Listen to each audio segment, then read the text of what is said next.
This conference will now be recorded. Good evening. I am Steve Knight, Chair of the Rhome Planning and Zoning Commission. It is 6:07 p.m. on Monday, February 7th, 2022. I will call this regularly scheduled meeting of the Rhome Planning and Zoning Commission to order. This meeting is being conducted both in person and live streamed in an effort to be as accessible as possible using GoToMeeting. I will now call roll to establish our quorum. Commissioner Steve Knight, that's me, I'm here. Commissioner Thomas Cannon. Commissioner Christy Nairn. Here. Commissioner Christy King. Here. And Commissioner Roland Coolan. Here. And by the way, Roland, welcome back. Glad to have you.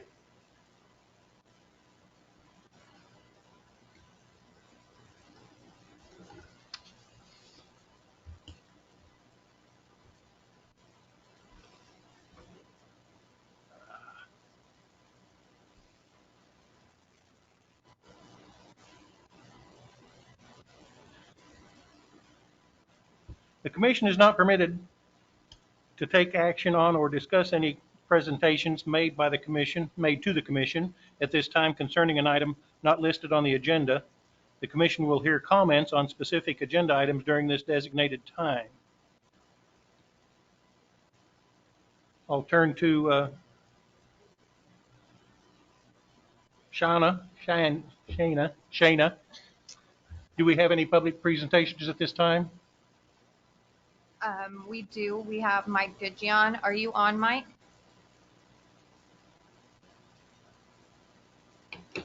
Yeah, sorry. Yes, I am on.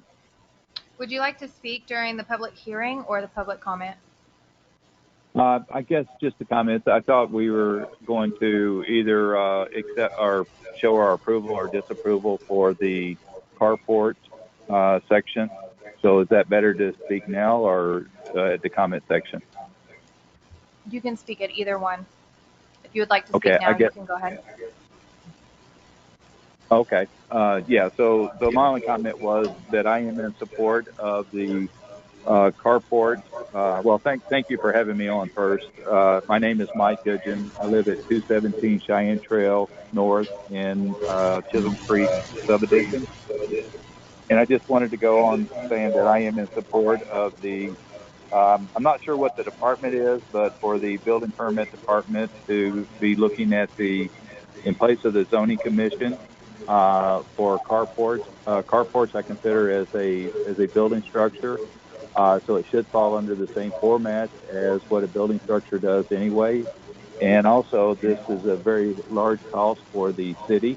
Currently, right now, we were told that it's around $2,000 for an application that the city has to pay, in addition to the homeowner paying the fees up front too. So I just want to go on record that I am in support of the building permit department looking at the approvals or denials for carports. Thank you. Thank you.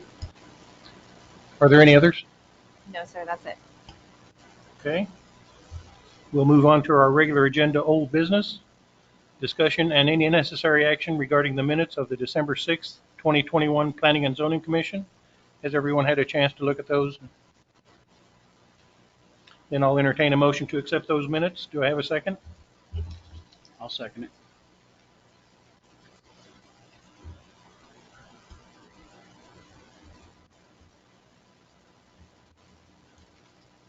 it. Steve Knight motioned and Thomas Cannon seconded. Steve Knight, yes. Thomas Cannon? Is your end of the line? Yes. Christy Nairn? Yes. Christy King? Yes. Roland Coolan? Yes. Thank you very much.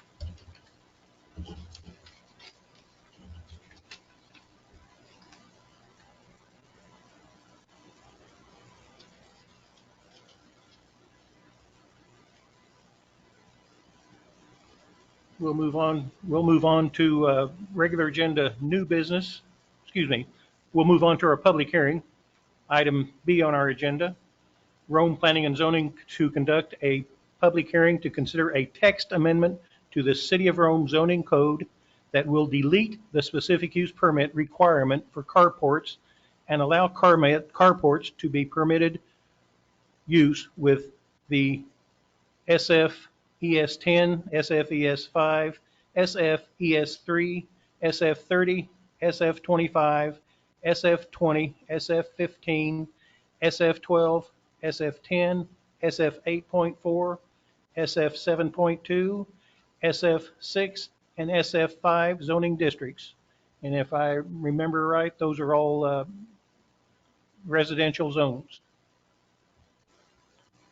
It is now 6:12 p.m. I will open the public hearing.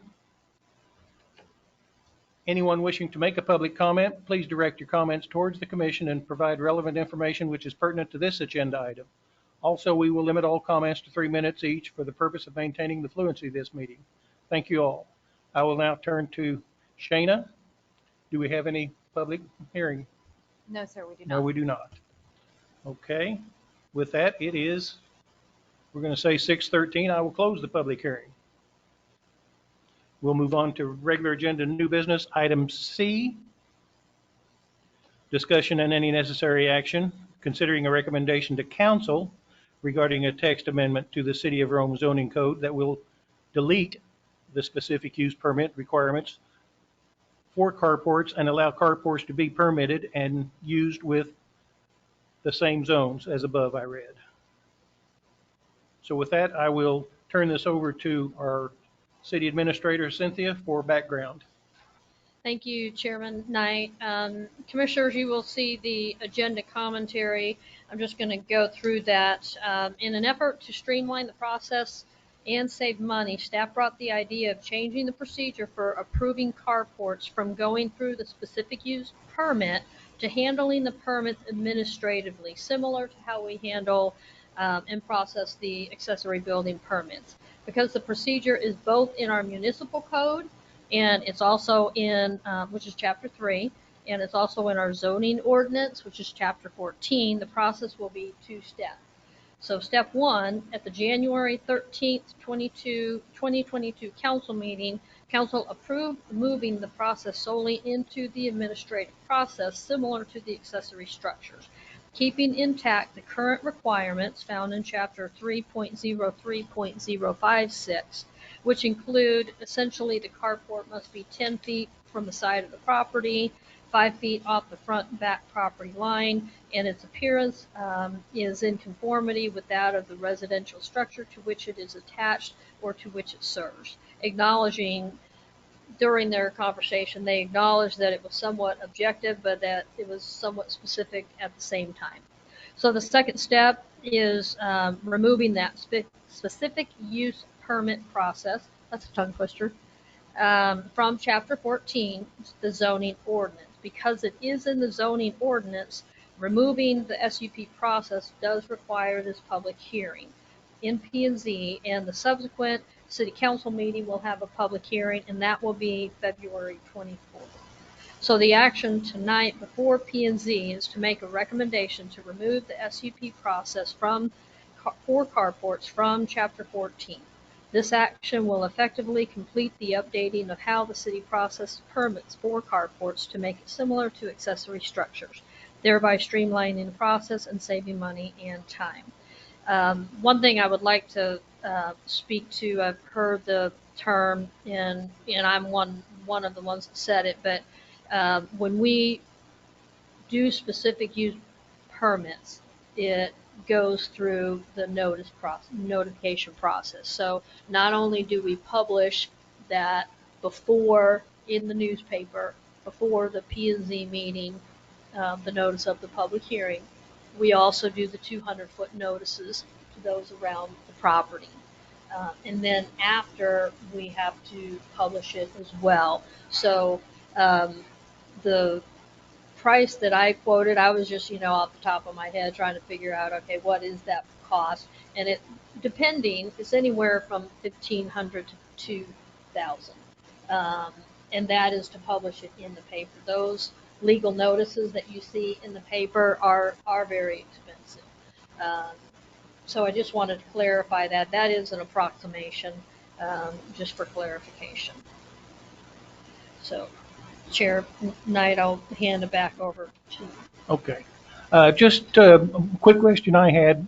It looks like this was put into our zoning ordinance back in 2014. Is that what I see here? Whoever was running government at that time decided Right. it was just be pulled out and put in there for whatever reason. And I Well, will say it makes no sense, because why should you pull one thing when there's so many others you could pull and do the same thing to that maybe people do or do not like?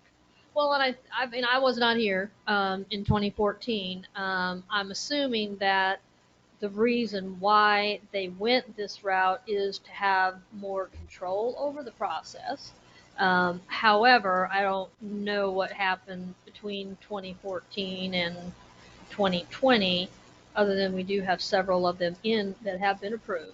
But I know since I've been here, most of them, even if they don't comply, have passed. They might be off a little bit, like on the side setback.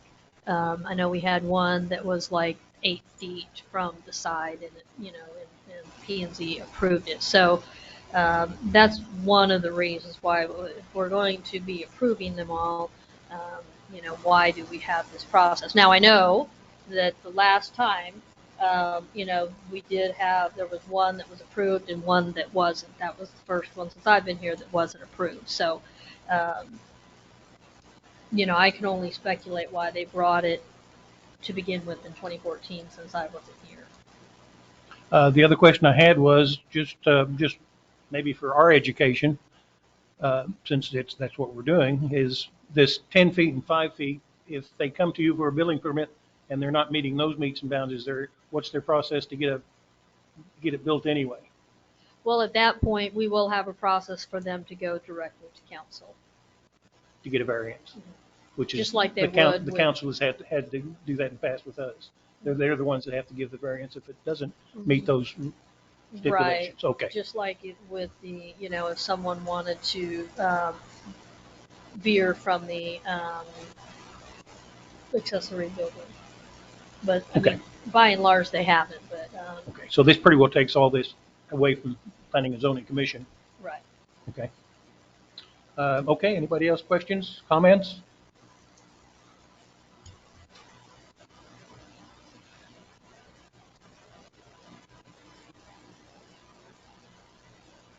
Then I will make a motion that we recommend this change to the SUP permitting process to our city council from Chapter 14 of the zoning ordinance for their approval. Do I have a second? Second. I have a second from Roland. We'll call a roll call vote on this.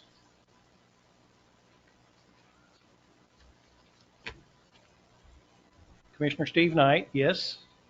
Commissioner Thomas Cannon, Yes. Commissioner Christy Nairn, Yes. Commissioner Christy King, No. and Commissioner Roland Kuhlman. Yes. Motion passes 4-1.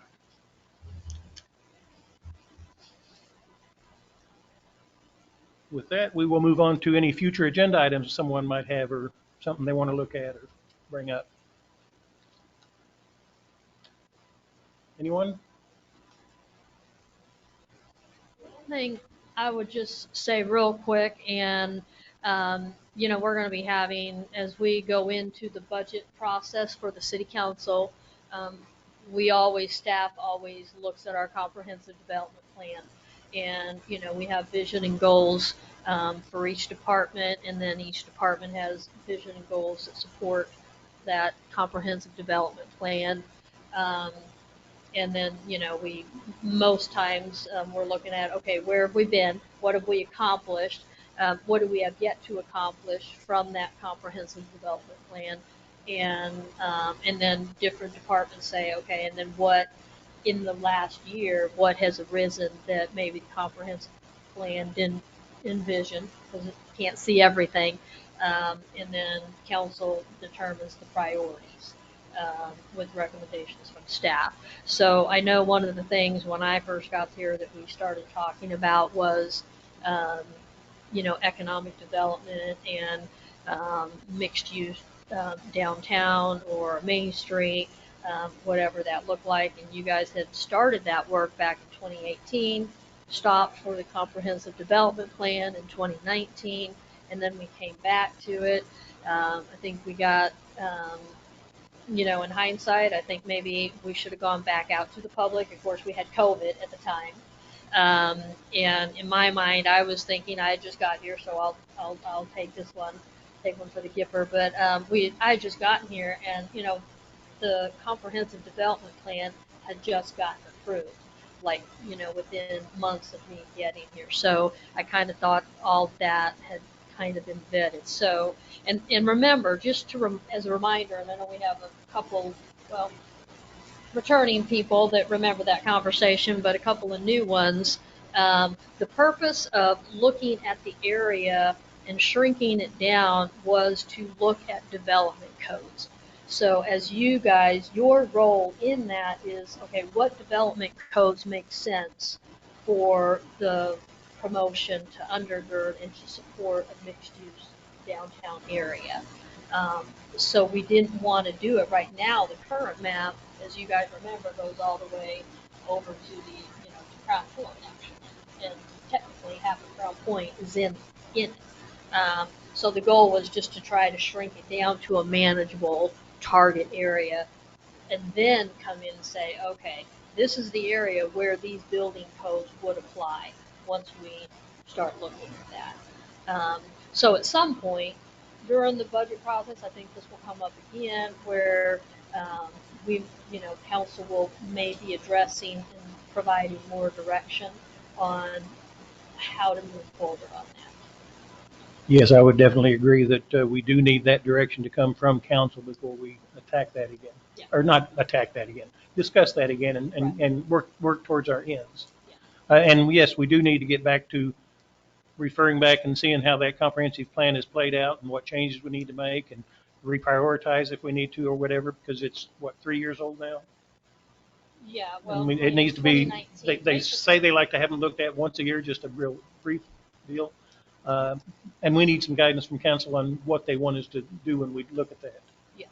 And during the budget process, that is that once a year kind of coming back with that action plan that's tied to the budget, so that budget supports it. Now, aside from that, usually every 5 years you will want to go in and really kind of have a refresh and a reset. It's like the whole process that we did in 2019. I wasn't here, but I've been involved in others. But basically, where we're going out to the public, we're having charrettes, we're having public meetings, and we're reviewing everything and saying, okay, everybody, this is where we've been, this is what we've done. Now, where do we want to go? It's been 5 years. Let's look at the current conditions and see how that process needs to be updated. Now, the council may decide maybe we don't want to wait 5 years. We want to, do it this year or maybe next year. Well, you don't have to wait 5 years. I believe the comprehensive plan had some priorities at the beginning of it too that they wanted to start on, and those are the ones we probably need to make sure are still priorities with the council. Right, because that was one of them, yes. Yeah. Okay, anybody got questions on that process? Okay, well, if nobody's got any more questions, it is 6:25 p.m. I will adjourn this meeting. Thank you very much.